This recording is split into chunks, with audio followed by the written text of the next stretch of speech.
Hi everybody, Ziv Simon here. I'm the creator of SurgicalMaster. Welcome to another video.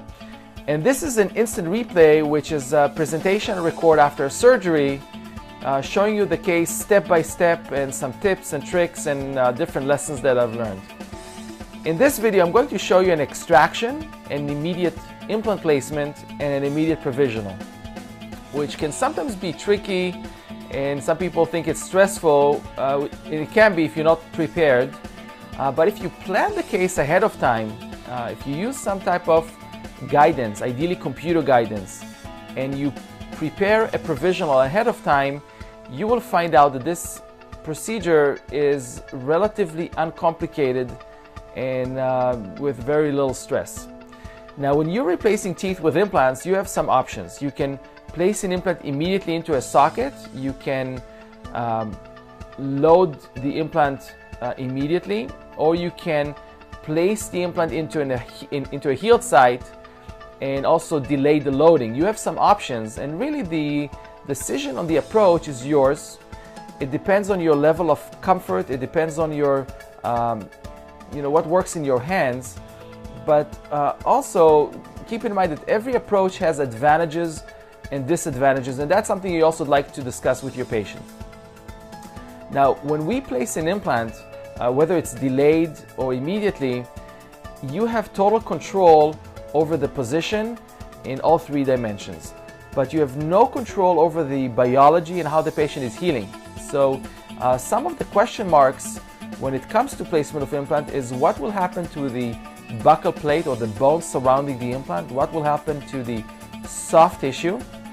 And my personal tendency is to delay placement and to delay loading because it gives me some more surgical opportunities to graft more bone and tissue and improve the aesthetic results. But there's really no right or wrong. It's really up to your level of comfort.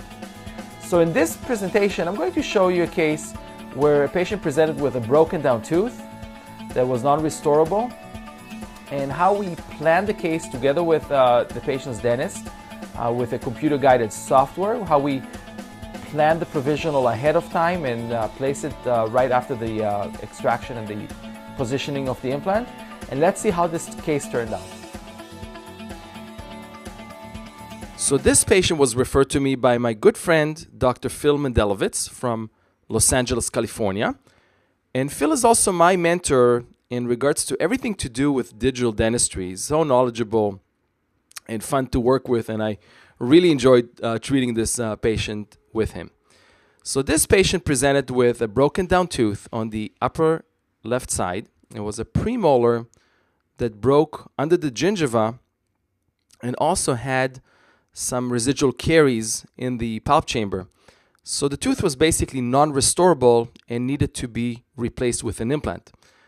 So before we make any decisions and recommendations, we decided to have a CT scan done to assess how much bone is surrounding this root tip. And when we looked at it, we saw that there was some apical bone below the maxillary sinus. And looking at the cross-section, we could tell the edge of the buccal plate and palatal plate. And we felt this was a reasonably wide ridge once the root is extracted. We could also tell that the buccal plate was relatively thin compared to the palatal plate, and the same thing goes for the soft tissue, which is quite common. It's always thinner on the buccal and thicker on the palatal, which is important to know. And we also looked at the apical bone, and we felt that most of the stability for the implant would come apical and palatal. So we felt this was a very good indication for an immediate replacement protocol.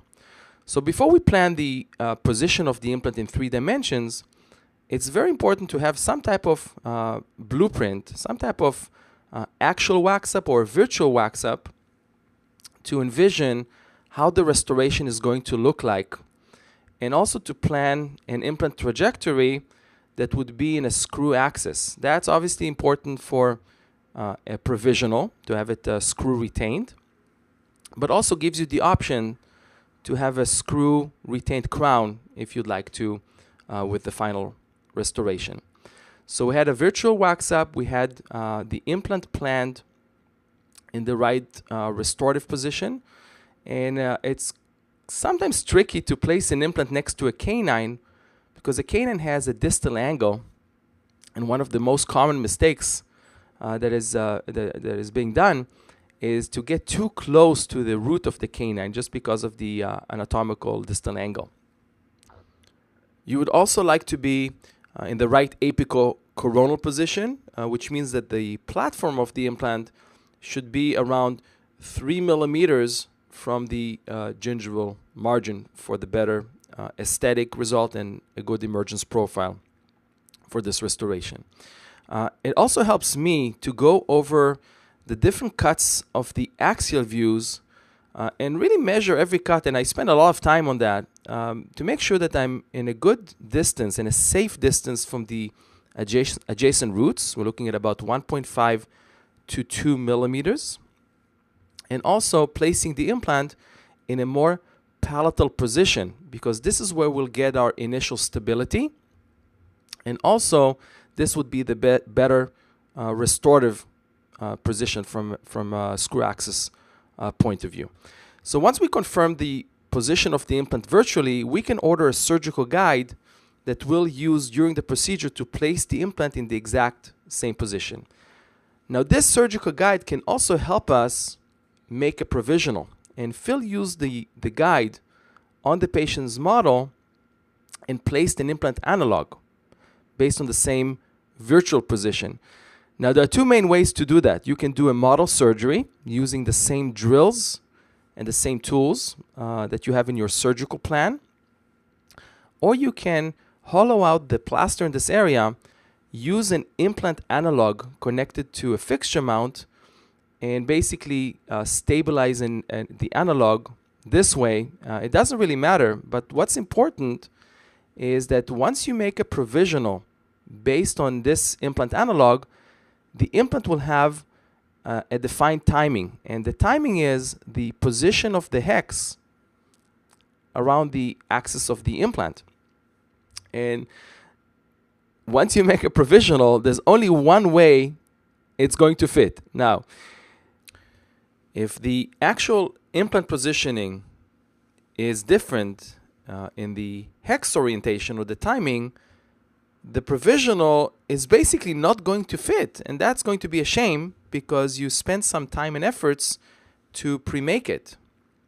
So we need to make sure that once the implant is positioned, it's going to be in the same position and also in the same hex orientation or timing like the implant analog that the provisional is based on. So let's see how we did that. So we have a surgical plan or the recipe that lists out the different burrs and instruments that we're going to use and in the right sequence. And at the day of surgery, we fit the guide in place. It should be stable, not rocking, and fits relatively snug. And what Phil did, he made a timing mark on the guide that will help me with the hex orientation of the implant. So the first step of the procedure is to extract the tooth, which is actually happens to be the more difficult part of the whole procedure. I needed to reflect a small buccal flap just so I have some access to the root tip, and I was able to retrieve it. And once I looked at the extraction socket, all the walls were present, including the buccal plate. And the socket was also very vascular, so there was it was a very good site for an immediate implantation. So all the drills and the whole osteotomy is performed through the surgical guide. And this ensures that we are not deviating from the original plan. I also recommend you place a direction indicator early on and take a verification radiograph to make sure that the plan was correct, that you have the right depth here all the way to the sinus floor, and you have parallelism with the adjacent roots. And once you confirm that, you can proceed with your osteotomy completed and get ready for the implant placement. Now, for this placement to be fully guided, we will connect a fixture mount to the implant, which is a little carrier, and it allows us to position the implant through the guide. And this mount also has a couple of dots on it, and that allows us to adjust for the hex orientation or the implant timing. So we connect an implant carrier to the mount. We deliver the implant to the site through the guide and position it and reach initial stability. And now looking very carefully at the fixture mount in the guide, we can see our timing mark that Phil prepared for me. And we can also see the timing dot on the fixture mount, and they don't match. And that tells me that the orientation at the moment is not like in the model, meaning the provisional is not going to fit. So what we'll do, we'll fix that.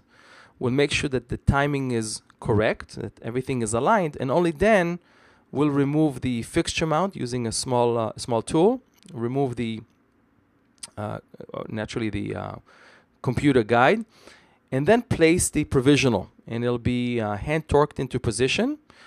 Phil created some spaces in the contact area because we were not sure if how accurate it will be and if it would fit. So it gave us a little bit of leeway, but it was very accurate, and naturally it's relatively simple to add the contacts back.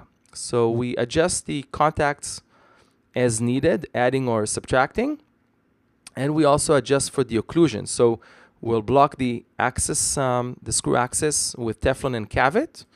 Ideally remove the provisional from any type of occlusion and allow the implant to heal unloaded. So this is the final radiograph showing the position of the implant all the way to the sinus floor in the right position, and also the provisional attached to it. So in this case, we waited 3 months for complete integration before we moved on with the restorative treatment. These are the sutures at the end of the procedure. The patient healed really well. There was virtually no pain, slight swelling, slight inflammation, which is to be expected, but all in all, a very uneventful recovery. So we waited 3 months for complete integration, and then Phil moved forward with the restorative phase. This was a complete digital workflow from the planning process to the computer-guided placement, and also the impressions and the fabrication of the final crown was all done using CAD/CAM, and that worked out great, and also is a lot of fun to work this way. Everything is much more predictable, and you have a lot of control on every step of the treatment. So here's the final crown. At delivery, we decided to go with a screw-retained crown for retrievability, and it's the screw axis is restored with a small composite. That's an option that you have with the position of this implant. And also the soft tissues healed very well after that. Some of the interproximal tissue healed well. And if you look at the baseline before the tooth extraction and after the implant restoration is delivered, it's very, very similar. We started with a thin biotype to begin with thin tissue, and it pretty much carried on with the final restoration as well. So all in all, a very successful outcome to our treatment. So for this type of treatment to work well, there are a few important points that you need to pay attention to, and one of them being is a pre-surgical planning process where you'll take a look at the CT scan with your software. You'll find bone for your initial stability, make some decisions about the ideal implant position, and also predict some challenges possibly that can come about when you treat your patient. The other thing that you can do based on this plan is prefabricated provisional, and I showed you what Phil did in regards to using the computer guide and using an implant analog and prefabricating his screw-retained provisional with the proper timing, and how he gave me some indication how to position the implant. For this also to work perfectly, you need to have good implant placement, and using computer-guided implant surgery will ensure that you are replicating the virtual plan in the patient's own mouth with the focus on the timing of the hex, the position of the hex, if you do it properly, will allow you to place your provisional accurately. It's going to fit, and you won't spend too much time adjusting or remaking. And if you follow these guidelines, you can be very successful doing this type of procedure of an immediate placement and immediate provisional and have a really happy patient. This concludes the video on an immediate placement and an immediate provisional. Thanks for watching. If you found it valuable, feel free to share it with other dentists. Definitely send me some questions, make some comments below. Let me know how I'm doing. Give me some feedback, good or bad, so we can learn together and get better. And I really look forward to seeing and working with you in the future.